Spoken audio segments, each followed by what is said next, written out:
إن الحمد لله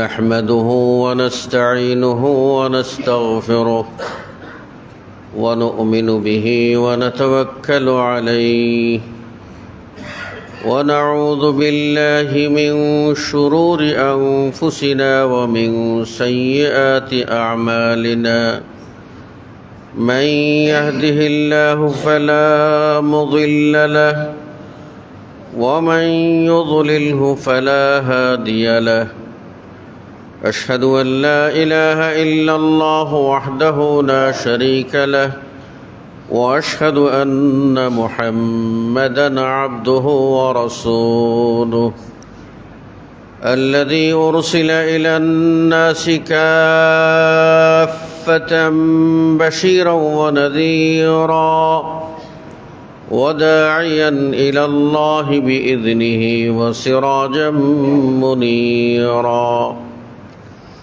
أما بعد فإن خير الحديث كتاب الله وخير الهدي هدي محمد صلى الله عليه وسلم وشر الأمور محدثاتها وكل محدثة بدعة وكل بدعة ضلالة فقد قال الله تبارك وتعالى في كلامه المجيد بعد أعوذ بالله من الشيطان الرجيم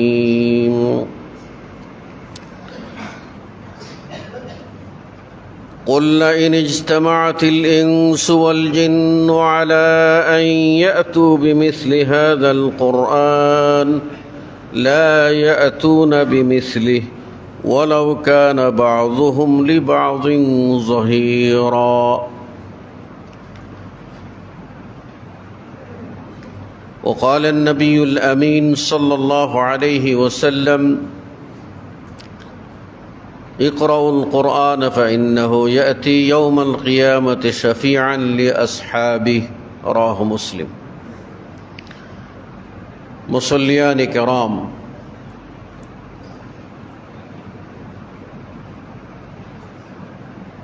আল্লাহ রাব্বুল আলামিন আমাদেরকে সৃষ্টি করেছেন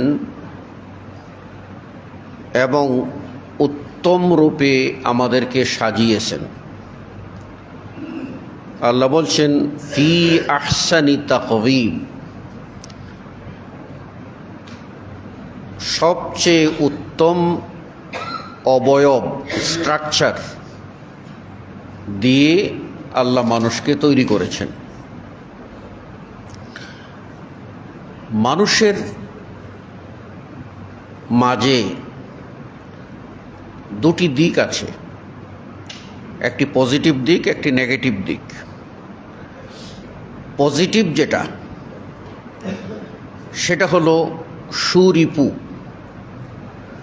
এই সুরিপুটা কোরআনের ভাষায় নফসে মুতমাইন্না, প্রশান্ত আত্মা, যা মানুষকে ভালো কাজের প্রতি উদ্বুদ্ধ করে, উৎসাহিত করে, মন জোগায়। আর তার বিপরীতে রয়েছে কুরিপু, বদ প্রবৃত্তি, যা মানুষকে খারাপের দিকে, অন্যায়ের দিকে ধাবিত করতে চেষ্টা করে। কোরআনে এটাকে বলা হয়েছে আম্মারাতুম বিসসু, খারাপ কাজে উদ্বুদ্ধকারী নফস বা প্রবৃত্তি। এই মানুষের মধ্যে এই নফসের লড়াই সার্বক্ষণিক, অর্থাৎ সুরিপু আর কুরিপুর দ্বন্দ্ব সবসময় লেগে থাকে। আল্লাহ রাব্বুল আলামিন প্রত্যেক মানুষের সাথে ফেরেশতা দিয়েছেন, যাকে করিনা বলা হয়। এই ফেরেশতা মানুষকে ভালো কাজের প্রতি উদ্বুদ্ধ করে, অর্থাৎ সুপ্রবৃত্তিকে জাগিয়ে তোলে। যখন ওই মানুষ ভুল করতে বসে, অর্থাৎ কুপ্রবৃত্তির তাড়নায় ভুলের দিকে যায়, তখন ওই ফেরেশতা তার মনের ভিতরে এই প্রশ্নটা ছুড়ে দে, তুমি যেটা করছো সেটা কি রাইট? সেটার পরিণতি কি তুমি ভেবেছ? তুমি কি এখান থেকে মুক্তি পাবে, পরিত্রাণ পাবে? এই প্রশ্নগুলি ছুড়ে দিয়ে সাবধান করে। প্রত্যেকেই আমরা একটু নিজের নফসকে জিজ্ঞাসা করি, আমাদের জীবনে এমন কিছু ভালো কাজ আমরা করেছি, দু একটা তো ভালো কাজ করেছি, ওই ভালো কাজগুলি করার আগে প্রশান্ত আত্মা আপনার মনের ভিতরে কি প্রফুল্লতা সৃষ্টি করে দিত, এগিয়ে দিত, উৎসাহ সৃষ্টি করত, একটু আপনি ভাবেন তো। আর যখন আপনি কোনো খারাপ কাজ করতে যাচ্ছেন, আপনি জানেন যে এটা রং, এটা অন্যায়, এটা অবিচার, এটা জুলুম, এর পরিণতি খুব খারাপ, ভয়াবহ, এটা আপনি জানেন, তখন খুব প্রবৃত্তির টানে আপনি ওটা করতে যাচ্ছেন। আচ্ছা বলুন তো, যখন ওই অন্যায়টা করতে যাচ্ছেন তখন আপনার মনে কি কোনো খটকা লেগেছিল মনে, যে এটা কি ঠিক হবে, এটা তো অন্যায়? এই খটকাটা যে মনের ভিতরে প্রত্যেকেরই লাগে, প্রত্যেকেরই অন্যায় করতে প্রত্যেকেরই মনের ভিতরে একটা বাধা আসে, ওই বাধাটা ফেরেশতাদের পক্ষ থেকে। কিন্তু যখন মানুষ লোভে পাপের দিকে বেশি ধাবিত হয় এবং শয়তানের খপ্পরে 16 আনা ধরা দিয়ে দেয়, তখন প্রবৃত্তির কুচক্রে সে দিশেহারা হয়ে অন্যায়টা করে ফেলে। অন্যায় করার পরে কিছু মানুষ আফসোস করে, আহা যদি আমি এটা না করতাম।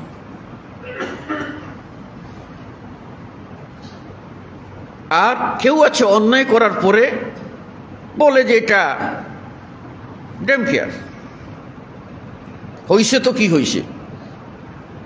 এই যে টানাপোড়েন, এই টানাপোড়েনের ভিতরে ফেরেশতা মানুষকে ভালো কাজের দিকে উদ্বুদ্ধ করে, শয়তান মানুষকে খারাপ কাজের দিকে উদ্বুদ্ধ করে।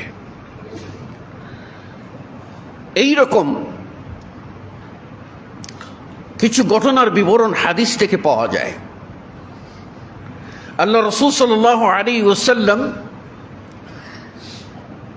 তিনি নিজে বলেছেন, তার সাথেও আপনার এই ভালো ফেরেশতা রয়েছেন, আবার শয়তান লেগে আছে।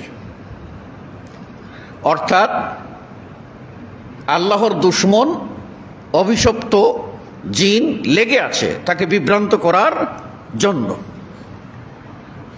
সাহাবারা এটা শোনার পরে জিজ্ঞাসা করলেন, ইয়া রাসূলুল্লাহ, আপনারও কি সেই রকম?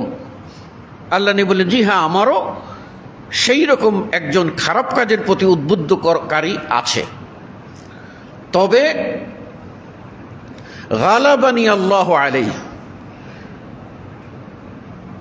ওই শয়তানের উপরে আল্লাহ আমাকে বিজয়ী করে দিয়েছেন, ফাআসলামা, সে ইসলাম গ্রহণ করেছে, কাজে আমাকে সে আর খারাপের দিকে ধাবিত করে না। এটা রাসূল সাল্লাল্লাহু আলাইহি সাল্লামের বেলায়, তার কোনো সাহাবীদের বেলায় এরকম পাওয়া যায় না, কোনো তাবেঈদের বেলায়ও এরকম পাওয়া যায় না। তাহলে আমরা এই শতাব্দীতে এসে 1447 হিজরি এর মধ্যে এসে আমরা কি বলতে পারি যে আমরা ওই অভিশপ্ত শয়তানটাকে কাবু করে ফেলেছি এবং এটাকে মুসলিম বানিয়ে ভালো বানিয়ে ফেলেছি? এটা আমরা বলতে পারি না। তাহলে আমরা এটা বলতে পারি যে আমাদের সাথে শরীফুর যেমন প্রভাব আছে, কুরিপুরও সেই রকম প্রভাব আছে। এই দুটির লড়াই ভিতরে যখন চলতে থাকে, তখন মানুষ ডিসিশন নেয় সে কি করবে। এই ডিসিশনটা পজিটিভ হোক আর নেগেটিভ হোক, ভালো হোক আর মন্দ হোক, এই ডিসিশনটা মনের ভিতরে লুক্কায়িত চিন্তা চেতনা, এটার প্রকাশ ঘটানোর জন্য আল্লাহ ইন্দ্রিয় শক্তি দিয়েছেন। এই ইন্দ্রিয় শক্তির মাধ্যমে আমরা এটা প্রকাশ করি। প্রকাশ করি কি দ্বারা? আমাদের হাত দ্বারা, প্রকাশ করি আমাদের পা দ্বারা, প্রকাশ করি আমাদের চেহারা দ্বারা, প্রকাশ করি চূড়ান্ত আমাদের জবান দ্বারা। এজন্য মানুষের জবানটাকে বলা হয় তর্জুমান। মানুষের মনের যত চিন্তা চেতনা এটার মুখপত্র। আপনার শোনেন না, প্রত্যেকটা দলের একজন মুখপত্র থাকে, দলের ডিসিশনগুলি ওই মুখপত্র বলেন। ঠিক আপনার দেহটা একটা রাজ্য, ওর ভিতরে যা কিছু হচ্ছে এর মুখপত্র হচ্ছে জবান, এর ট্রান্সলেটর হচ্ছে জবান, এর দুভাষী হচ্ছে জবান। এই জবান দিয়ে প্রকাশ করে। এই জন্য রাসূল সাল্লাল্লাহু আলাইহি ওয়াসাল্লাম বলছেন যে মান কানা ইউমিনু বিল্লাহি ওয়াল ইয়াউমিল আখির ফালইয়াকুল খায়রান।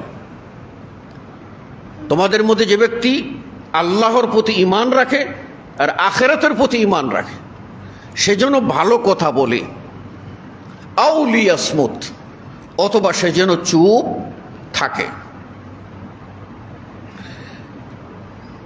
অপর হাদিসে, সহিহ বুখারীর হাদিসে আসছে মান সাকাতা সালিমা, যে ব্যক্তি চুপ থাকলো সে নিরাপদ হলো। ওমান সালিমা নাজা, আর যে ব্যক্তি নিরাপদ হলো সে সফলকাম, সে বিজয়ী, সে মুক্তিপ্রাপ্ত। অনেক সময় আমরা বলি না যে মুখ ফসকে বেরিয়ে গেছে। এই যে মুখ ফসকে বেরিয়ে যাওয়া, এটা হলো আপনার জবানটার কন্ট্রোল আপনি করতে পারেননি, আনকন্ট্রোল।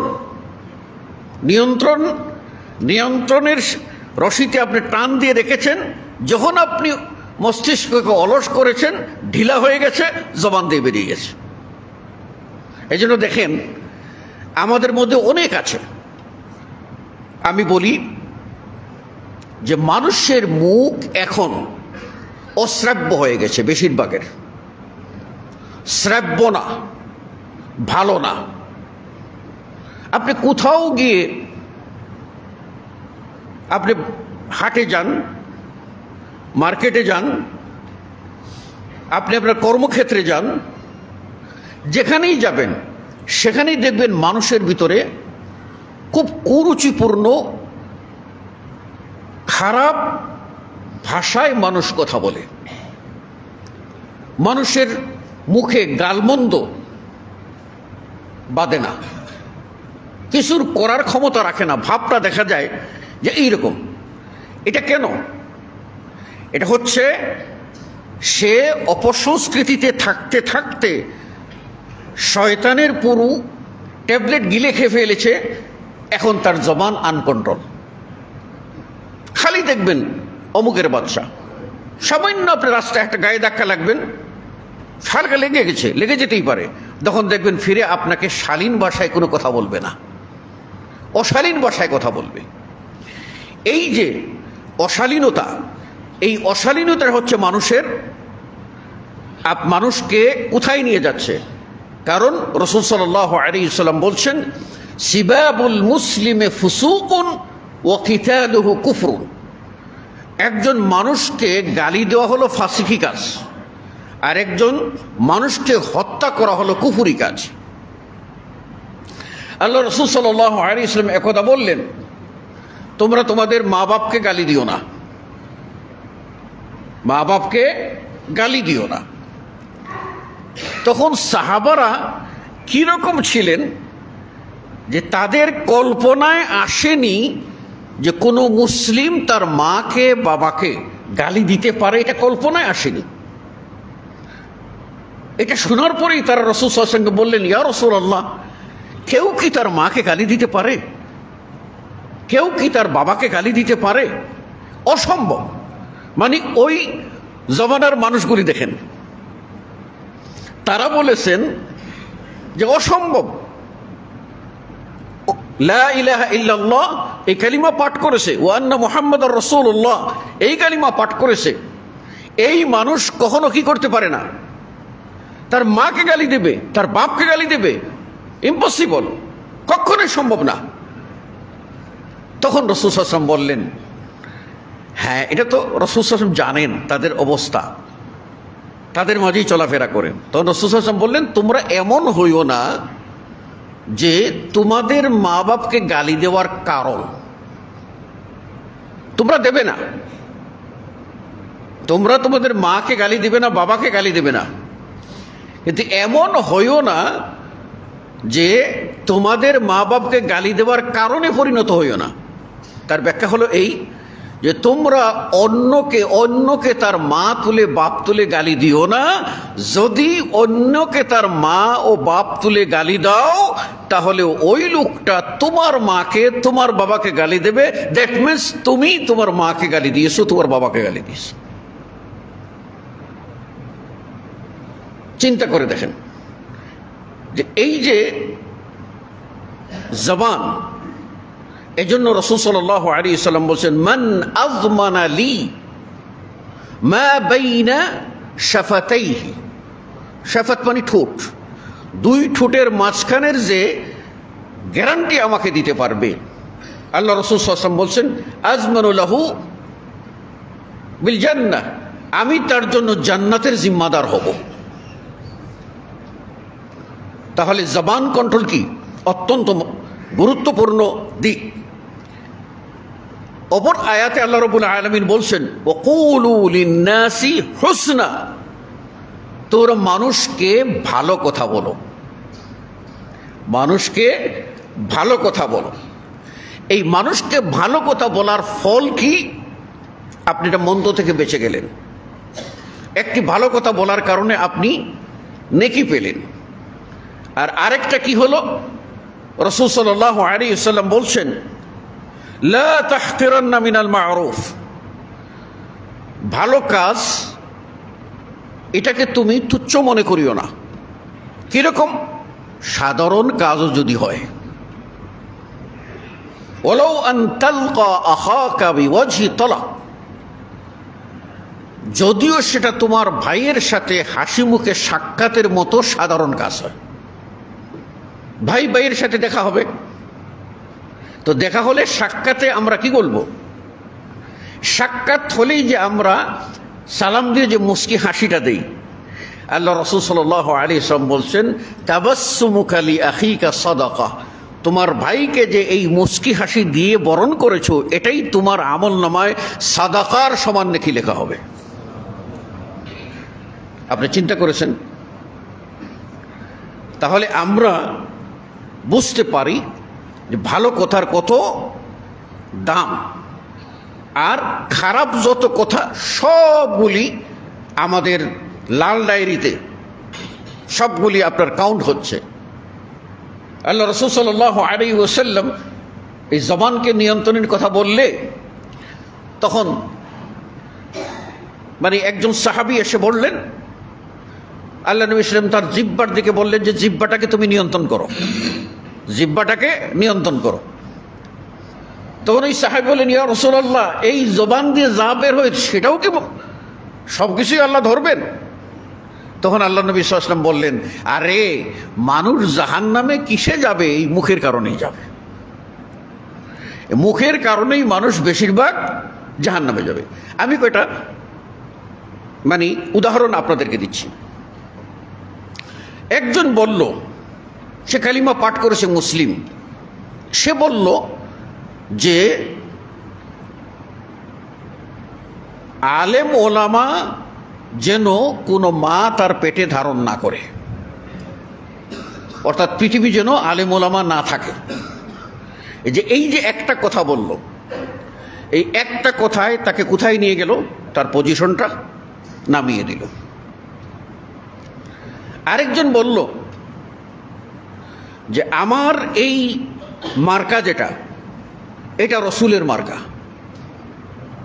তো এই মার্কায় ভোট দেওয়া মানে রাসূল সাল্লাল্লাহু আলাইহি ওয়াসাল্লামকে ভোট দেওয়া। যারা এই মার্কায় ভোট দেবেন না তারা রসুল বিদ্বেষী, রসুলকে মানেন নাই। কথাটা কি হলো? কথাটা কি হলো? মারাত্মক রং, মারাত্মক রং। আপনাকে আমি যদি সাপোর্ট না করি আপনাকে ভালো লাগে না, সেজন্য আপনি আমাকে রসুল বিরোধী বলতে পারেন। আর আপনার ওই মার্কাটা রাসূল সাল্লাল্লাহু আলাইহি ওয়াসাল্লাম কখন বরাদ্দ দিয়েছিলেন? আপনি যে মার্কাটার দাবি করলেন এটা রসুলের মার্কা, তো রাসূল সাল্লাল্লাহু আলাইহি ওয়াসাল্লাম আপনার হাতে ওই মার্কাটা কখন তুলে দিয়েছিলেন? অবান্তর যে কথা মানুষ বলে এটা চিন্তা করেন। আবার আরেকজন বলে উঠল, সেটা দেখলাম যে আমাদেরকে ভোট দেন, এটা হলো কোরআনকে ভোট দেওয়া। আর যদি আমাদেরকে না দেন তাহলে কোরআন অস্বীকার করা হলো, কোরআন অমান্য করা হলো। আচ্ছা, আপনাকে আমি সমর্থন করলাম না, তাই বলে কি আমি কোরআনের বিরুদ্ধে চলে গেলাম?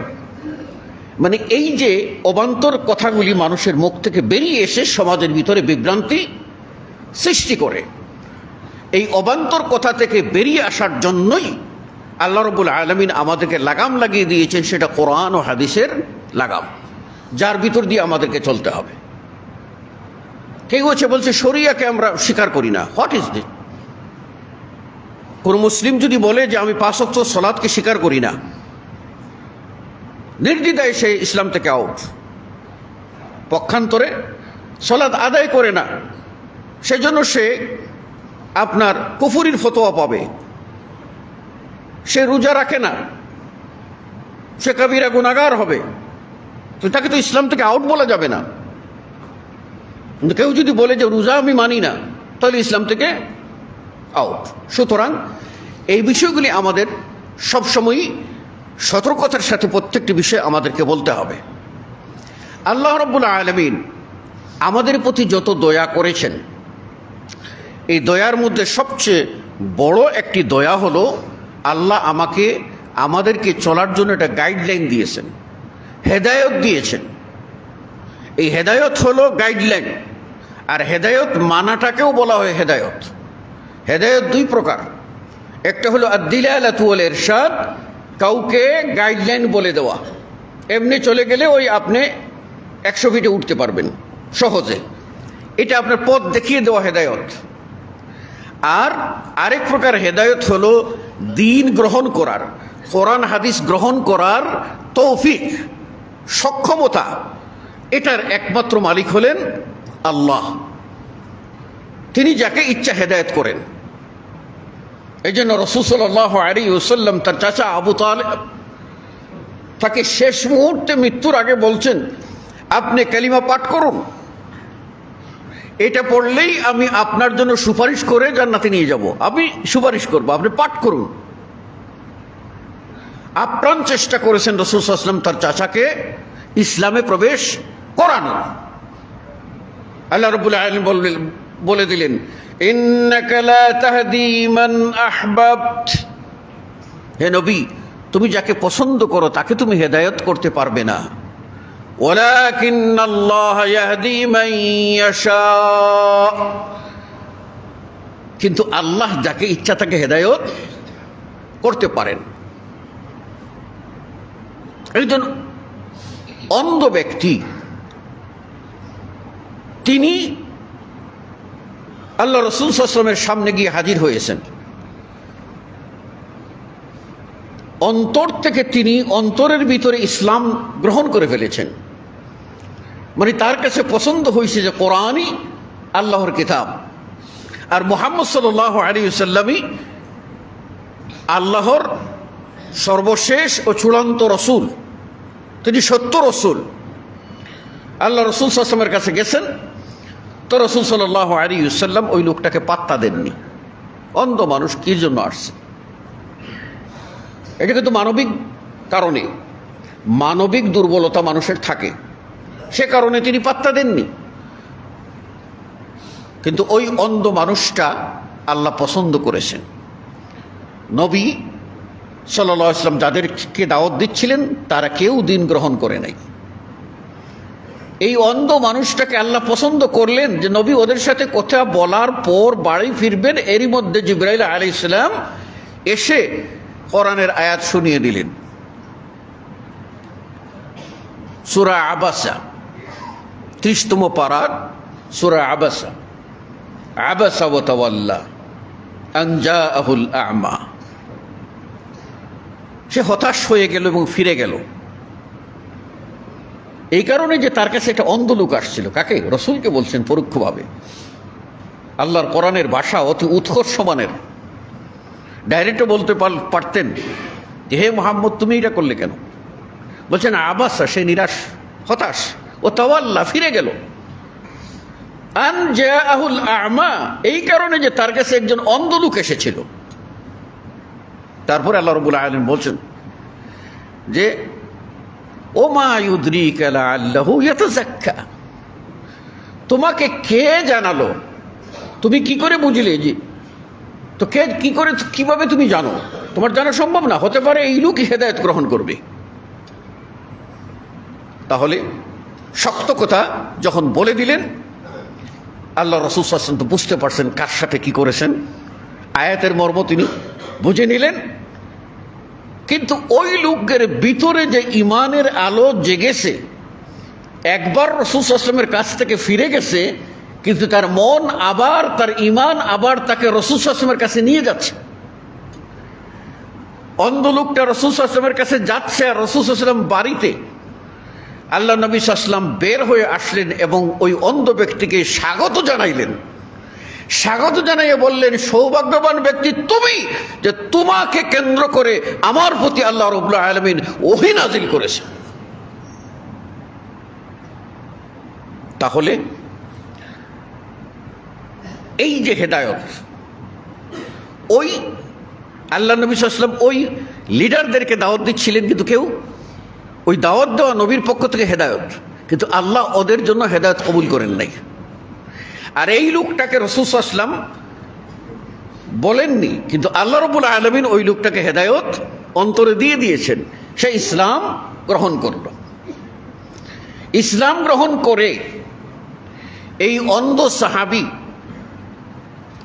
তিনি এত মর্যাদার আসনে উঠেছিলেন, আল্লাহ তাকে এত পছন্দ করেছিলেন যে মসজিদে নববীর দ্বিতীয় মুয়াজ্জিন হওয়ার সৌভাগ্য তার অর্জন হয়েছিল। এবং শুধু এই না যে আল্লাহ রাসূল সাল্লাল্লাহু আলাইহি ওয়াসাল্লাম যুদ্ধে যাওয়ার সময় মদিনার কি করতে হয়? রাষ্ট্রের রাষ্ট্রপ্রধান যদি কোথাও যায় তাহলে কি করতে হবে? সেখানে তার ভারপ্রাপ্ত একজনকে দিয়ে যেতে হয়। সেই ভারপ্রাপ্ত দায়িত্ব মদিনার পেয়েছিলেন আব্দুল্লাহ ইবনে উম্মে মাকতুম, অন্ধ সাহাবী। মদিনা রক্ষণাবেক্ষণের, মদিনার নেতৃত্ব দেওয়ার, রসুলের অবর্তমানে মদিনাকে পাহারা দেওয়ার এই গুরু দায়িত্ব পেয়েছিলেন অন্ধ সাহাবী। আল্লাহ যাকে কবুল করেন তার অন্তর্দৃষ্টি আল্লাহ খুলে দেন। আর আল্লাহ যদি কবুল না করেন তাহলে আপনার চকুর পাওয়ার যতই থাকুক না কেন, আপনি ন্যায় অন্যায় বুঝবেন না, ভালো মন্দ দেখবেন না, দেখেও না দেখার ভান করবেন। আর ওই লোকটার চক্ষু নাই, দুটা চক্ষু নাই, অন্ধ। তাকে একটা রাষ্ট্র পরিচালনার দায়িত্ব আল্লাহ নবী দিয়ে গেলেন। কেন? আল্লাহর পছন্দের ব্যক্তি, আর এই লোকের আনুগত্য সবাই করবে। কোরআনের মর্মটা আমাদের বুঝতে হবে। কোরআনুল কারীম এটা কখনো আপনি বুঝতে পারবেন না যতক্ষণ না আপনি রাসূল সাল্লাল্লাহু আলাইহি ওয়াসাল্লামের কাছ থেকে তার ব্যাখ্যা নিয়েছেন। আপনার মতো করে আপনি কোরআন বুঝবেন, ভুল হবে। কোরআন বুঝতে হবে রাসূল সাল্লাল্লাহু আলাইহি ওয়াসাল্লাম যেভাবে বুঝেছেন, যেভাবে প্র্যাকটিক্যালি বাস্তবায়ন করেছেন। এই কোরআনের যে হেদায়েত, এটা কোরআন কাদের জন্য নাজিল হয়েছে? আমরা কোরআনের দ্বিতীয় সূরা, সূরাতুল বাকারা, তার প্রথমে আমরা কি পড়ি? বিসমিল্লাহির রহমানির রহিম, আলিফ লাম মিম, যালিকাল কিতাব উহা একটি এমন একটি কিতাব লা রাইবা ফিহি, যাতে কোনো রাইব সন্দেহ নাই। হুদাল্লিল মুত্তাকিন, মুত্তাকিদের জন্য হেদায়ত। তাহলে কোরআন কাদের জন্য? মুত্তাকিদের জন্য। মুত্তাকি কারা? মুত্তাকি হলো ওই লোক যে লোক ইয়ামতাসিলু আওয়ামির আল্লাহ ওয়া ইয়াজতানিবু আন নাওয়াহি, যে আল্লাহর আদেশগুলি পালন করে এবং আল্লাহর নিষিদ্ধ বিষয় থেকে দূরে থাকে, চাহে দিনের আলো হোক আর রাতের অন্ধকার হোক। যে লোক সবসময়ই এটা মনে করে যে আল্লাহ রাব্বুল আলামিন হুয়ার রাকিব, তিনি সব কিছু পর্যবেক্ষক, তিনি পর্যবেক্ষণ করছেন। পৃথিবীর এমন কোনো জায়গা নাই সে জায়গায় আল্লাহর দৃষ্টিশক্তি যায় না। পৃথিবীর এমন কোনো জায়গা নাই যেখানে আল্লাহ রাব্বুল আলামিনের কর্ণশক্তি, শ্রবণ শক্তি পৌঁছে না।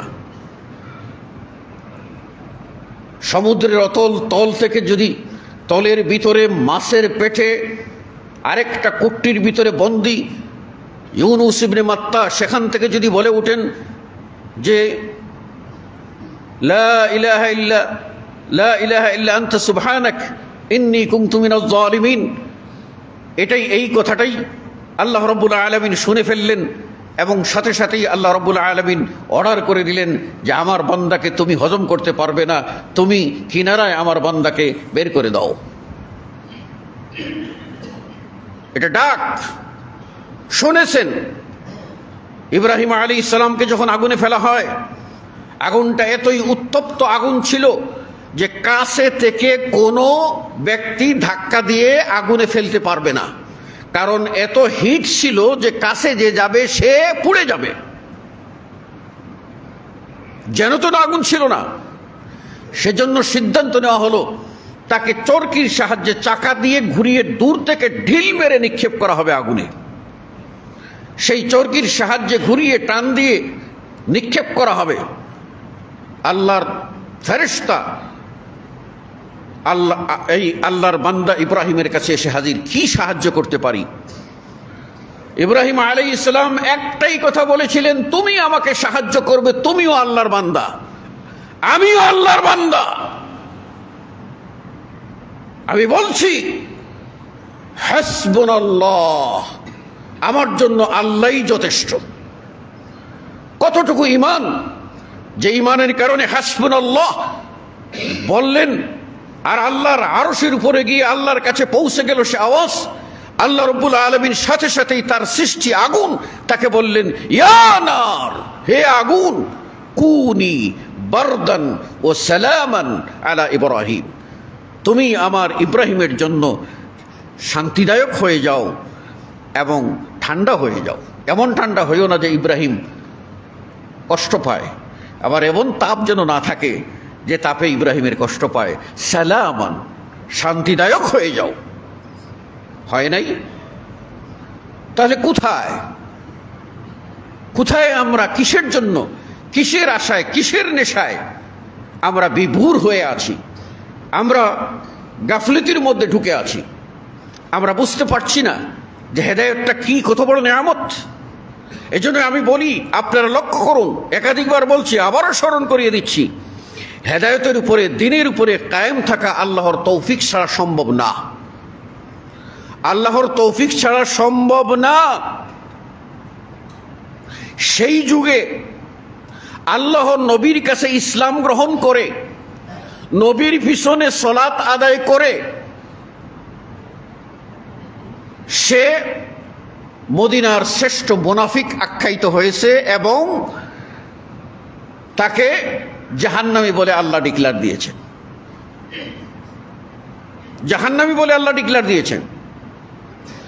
রাসূল সাল্লাল্লাহু আলাইহি ওয়াসাল্লামের কাছে ইসলাম গ্রহণ করে রাসূল সাল্লাল্লাহু আলাইহি ওয়াসাল্লামের মজলিসে বসে আল্লাহ রসুলের প্রতি যে ওহী নাজিল হতো, সেই ওহী কোরআন লিখে রাখার দায়িত্ব যে কয়জন সৌভাগ্যবান সাহাবী পেয়েছিলেন তার মধ্যে একজন, সেই লোকটা 100 উটের লোভে তার ঈমান বিক্রি করে দিল, ইসলাম বাদ দিয়ে দিল। এবং সে রসুল সাল্লাল্লাহু আলাইহি ওয়াসাল্লামের নামে কুৎসা রটনা করতে লাগলো। বলল, মুহাম্মদ তো আনপড় আদমি, তিনি তো লেখাপড়া কিছুই জানেন না। সুতরাং আমরা ছিলাম লেখক, আমরা যা লিখে দিতাম তাই মুহাম্মদ পাঠ করত। কোথায় জিবরিল? জিবরিলও আসে না, সব ভুয়া। আমাদের লেখা বাক্যগুলি সে পাঠ করত। এই কথাটি রাসূল সাল্লাল্লাহু আলাইহি ওয়াসাল্লামকে কষ্ট দিয়েছিল, ইসলামের উপরে সন্দেহের বান ছুড়ে দেওয়া হয়েছিল। সেজন্য রাসূল সাল্লাল্লাহু আলাইহি ওয়াসাল্লাম সহজে বদদোয়া করেন না, তার জন্য বদদোয়া করেছিলেন। কিছুদিন পরে লোকটা মারা গেল, তাকে কবর দেওয়া হলো, কিন্তু কবরের মাটি তাকে গ্রহণ করলো না।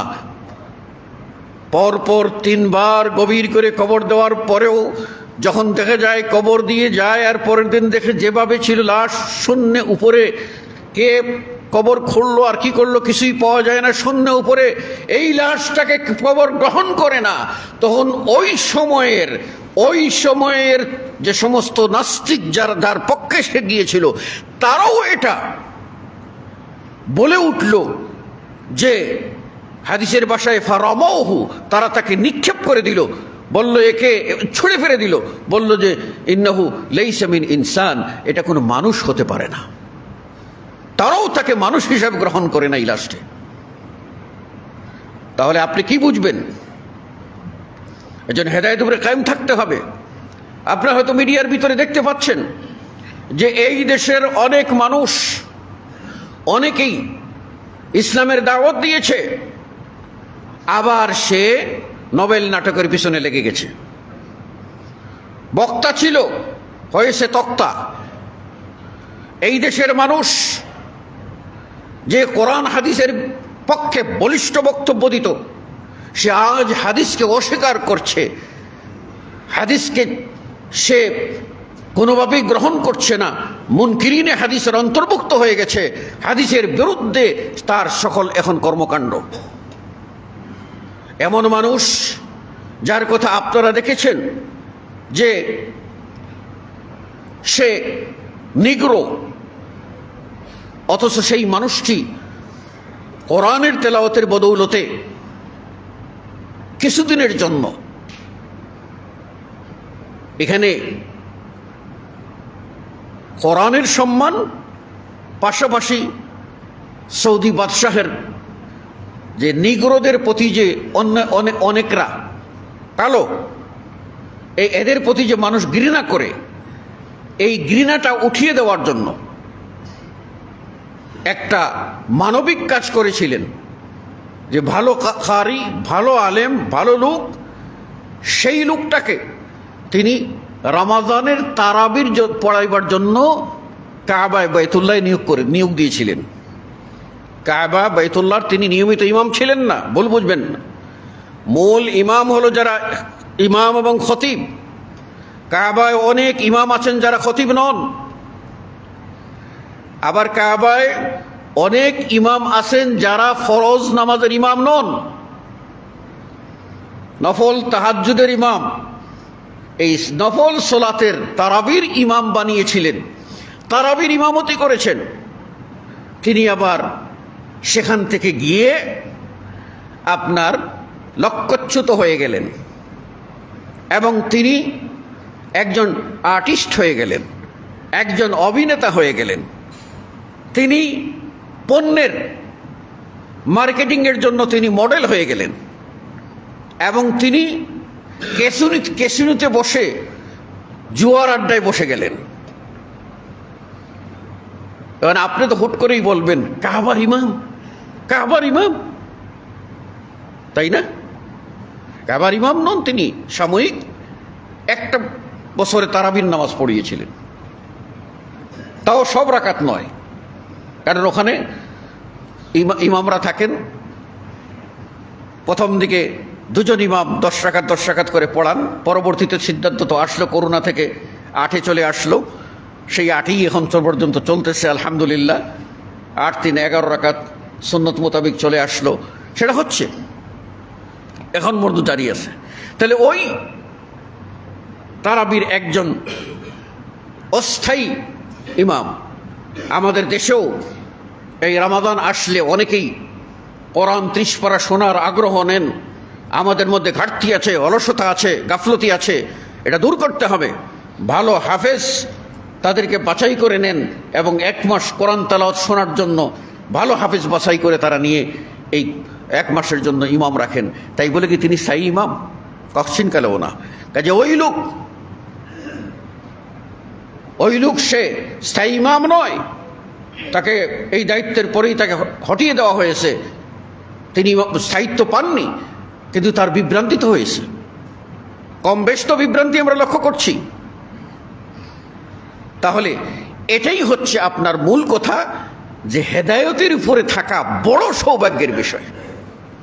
আপনি যদি জন্ম থেকে নিয়ে মৃত্যু পর্যন্ত হেদায়েতের উপরে থাকতে পারেন, তাহলে এটাই হলো আসল, এটাই হলো সফলতা। এজন্য আল্লাহর কাছে দোয়া করতে হবে, ইয়া আল্লাহ, তুমি আমাকে মরণ পর্যন্ত হেদায়েতের উপরে রাখো। আমার মওত যেন হেদায়েতের উপরে হয়, আমার মওত যেন ইসলামের উপরে হয়, আমার মওত যেন লা ইলাহা ইল্লাল্লাহ এই কালিমা পড়তে পড়তে মরণ হয়। আপনি কখনো আল্লাহর বিরুদ্ধে অভিযোগ করতে পারেন না। আমাদের সমাজে একটা কথা আছে, বিচার প্রার্থী কে হয় বলেন তো? সমাজের যারা বিচার সালিশ করেন তাদের দুয়ারে দুয়ারে ঘুরে মেম্বার সাহেব, চেয়ারম্যান সাহেব, কাউন্সিলর সাহেব, হ্যাঁ, অথবা কোনো লিডার, রাজনৈতিক ব্যক্তিত্ব, তাদের কাছে গিয়ে বলে, বড় ভাই আপনি একটু আমার এই বিষয়টা একটু দেখেন। কে বলে বলেন তো? ওই লোকটা, যে লোক দুর্বল, যেই লোক দুর্বল। আর যেই লোক সবল আছে সে সহজে বিচারের কাছে যায় না, সে নিজেই তখন বুক টান করে বলে আয়। সমাজের চিত্র। এই জন্য আমরা বলি, আরবিতে একটা কথা আছে, আল মুস্তাকি হুয়া দাঈফ, যে শিকায়ত করে বারবার অভিযোগ করে সেই দুর্বল। কাজে আল্লাহর বিরুদ্ধে অভিযোগ না করে, আপনি অভিযোগ করলে আপনি আল্লাহর কাছে ইমানে দুর্বল। অভিযোগ না করে আল্লাহর কাছে আপনার দাবি করতে থাকেন, করতে থাকেন, করতে থাকেন। গত জুমায় বলি নাই যে বান্দা গুনাহ করবে, মাপ চাবে, গুনাহ করবে, মাপ চাবে, আল্লাহ মাফ করবেন না, করবেন না, করবেন না, করবেন না। আচ্ছা, আপনার সমাজে একটা কথা বলে শেষ করছি। আপনি রাস্তায় বের হয়েছেন আপনার গাড়িটা নিয়ে, তো আপনার আজকে একজন সাইল ভিক্ষুক আপনার কাছে গিয়ে ভিক্ষা চাইছে, স্যার আমার 2 টাকা, আমার কিছু খাওয়ার একটু টাকা দেন। আপনি সিদ্ধান্ত নিচ্ছেন যে ওকে দেবেন না, ওকে দেবেন না। কেন সিদ্ধান্ত নিচ্ছেন দেবেন না? আপনার মনে মনে চিন্তা হলো যে এর চেয়ে ভালো কাজ আমি করতেছি, বা আমার সমাজে আরো গরিব মানুষকে আমি দিতেছি, আমি চিনি অভাবীগুলি, তাদেরকে দিতেছি। এটা গিয়ে সত্যিকার ভিক্ষুক না নকল ভিক্ষুক,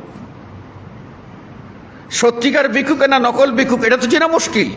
আবার হিরুন খায় না গাঁজা খায়, নানান প্রশ্ন আপনার ভিতরে আসতে পারে, আপনি দেবেন না।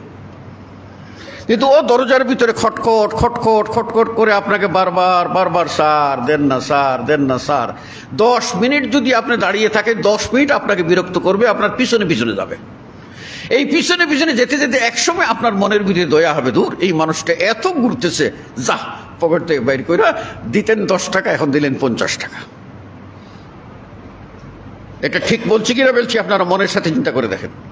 তা আল্লাহ রাসূল সাল্লাল্লাহু আলাইহি ওয়াসাল্লাম বলছেন, বান্দা যখন আল্লাহর কাছে চায়, আল্লাহ কয়েন না, আবার চায় না, আবার চায় না।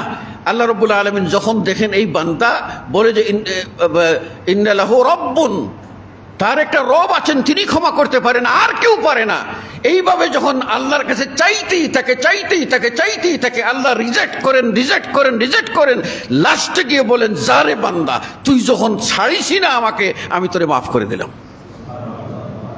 أقول قولي هذا أستغفر الله لي ولكم ولسائر المسلمين. بارك الله لنا ولكم في القرآن العظيم ونفعني وإياكم بالآيات وذكر الحكيم. إنه تعالى جواد كريم ملك بر رؤوف رحيم فاستغفروه من كل ذنب إنه هو الغفور الرحيم.